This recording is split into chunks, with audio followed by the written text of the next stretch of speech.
প্রিয় অষ্টম শ্রেণীর ছাত্রছাত্রী, 2025-এর রায়মার্টিন প্রশ্নবিচিত্রার প্রথম পর্যায়ক্রমিক মূল্যায়নে ইতিহাসের 4 নম্বর স্কুলের সমস্ত প্রশ্নের উত্তরগুলো করে দিলাম।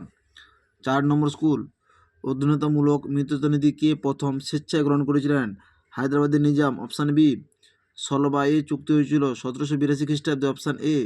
বারাণসী সংস্কৃত কলেজ প্রতিষ্ঠা করেন Jonathan Duncan. Option D. Lord Cornwallis প্রবর্তিত করেছিলেন চিরস্থায়ী বন্দোবস্ত। Option B. দুয়ের দাগে সুজাউদ্দৌলা কোথায় শাসক ছিলেন? অযোধ্যার শাসক ছিলেন সুজাউদ্দৌলা। বুরহান উল মুলক উপাধিতে কে গ্রহণ করেছিলেন? সাদাত খান। আলীনগরের সন্ধি হয়েছিল 1757 খ্রিস্টাব্দে 9 ফেব্রুয়ারি। বক্সা যুদ্ধের সময় ইংরেজ সেনাপতি কে ছিলেন? Hector Munro. খোজা ওয়াদি কে ছিলেন? আর্মেনীয় ব্যবসায়ী। মহীশূরের রাজধানীর নাম কি? শ্রীরঙ্গপত্তম। ঠগী দস্যুদের কে দমন করেছিলেন? এখানে লিখে দেওয়া আছে লর্ড উইলিয়াম বেন্টিংয়ের নেতৃত্বে কর্নেল স্লিমান। লর্ড উইলিয়াম বেন্টিংয়ের নেতৃত্বে কর্নেল স্লিমান। জেনারেল অ্যাসেম্বলি ইনস্টিটিউট কে প্রতিষ্ঠা করেন? আলেকজান্ডার ড্রাফ 1830 খ্রিস্টাব্দে। পিটের ভারত শাসন আইন কত সালে কার্যকর হয়? 1784 খ্রিস্টাব্দে।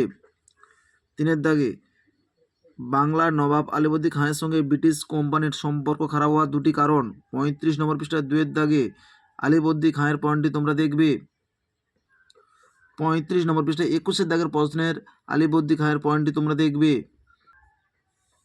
35 নম্বর পৃষ্ঠার 21-এর দাগে আলীবর্দী খাঁ, এই পয়েন্টটি তোমাদের লিখতে হবে।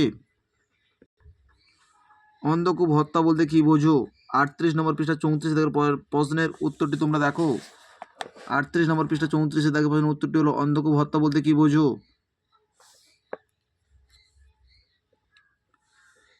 GCPI এর full form general committee of public institution. এই প্রশ্নের উত্তরটি 85 নম্বর পৃষ্ঠা 55 দাগের প্রশ্নের উত্তরটি তোমরা দেখো। 85 নম্বর পৃষ্ঠায় 55 দাগের প্রশ্নের উত্তরটি তোমরা দেখো।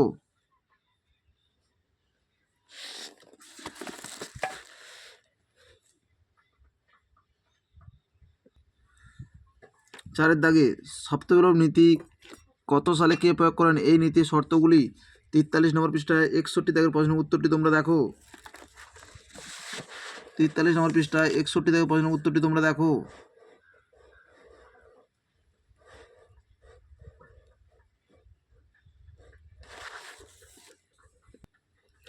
কোম্পানি আমলে দারোগা ব্যবস্থা সংক্ষিপ্ত পরিচয় দাও। 67 নম্বর পৃষ্ঠা 16 দাগের প্রশ্নের উত্তরটি তোমরা দেখো।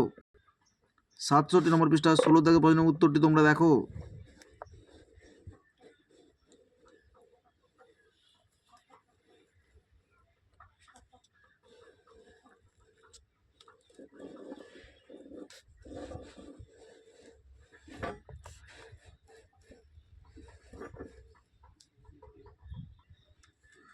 কলকাতার এশিয়াটিক সোসাইটি কে প্রতিষ্ঠা করেন? এর উদ্দেশ্য কী ছিল? 82 নম্বর পৃষ্ঠা 40 দাগের প্রশ্নের উত্তরটি তোমরা দেখো। 82 নম্বর পৃষ্ঠা 40 দাগের প্রশ্নের উত্তরটি তোমরা দেখো। 5-এর দাগে 76-এর মন্বন্তরের ফলাফল বর্ণনা করো। 25 নম্বর পৃষ্ঠা 21 দাগের প্রশ্নের উত্তরটি তোমরা দেখো। 25 নম্বর পৃষ্ঠায় 21 দাগের প্রশ্নের উত্তরটি তোমরা দেখো। 76-এর মন্বন্তর কেন হয়েছিল? এর ফলাফল তোমাদের শুধু এই ফলাফলটি উল্লেখ করতে হবে।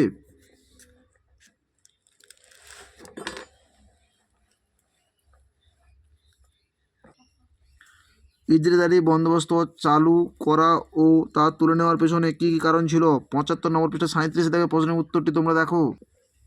কোম্পানি শাসনের সঙ্গে জমি জরিপের সম্পর্ক কী ছিল? ইজরাদারি বন্দোবস্ত চালু করা ও তুলে নেওয়ার পেছনে কী কারণ ছিল? এই প্রশ্নের উত্তরটি তোমরা লিখবে। ইজরাদারি ব্যবস্থা এইখান থেকে তোমাদের লিখতে হবে। ইজরাদারি বন্দোবস্ত চালু করার কারণ, ইজরাদারি বন্দোবস্ত তুলে নেওয়ার কারণ, এই দুটি পয়েন্ট তোমাদের উল্লেখ করতে হবে। টিকা লেখো উডের প্রতিবেদন। 72 নম্বর পৃষ্ঠায় 29 দাগের প্রশ্নের উত্তরটি তোমরা দেখো। 72 নম্বর পৃষ্ঠায় 29 দাগের প্রশ্নের উত্তরটি তোমরা দেখো। চার্লস উডের প্রতিবেদন।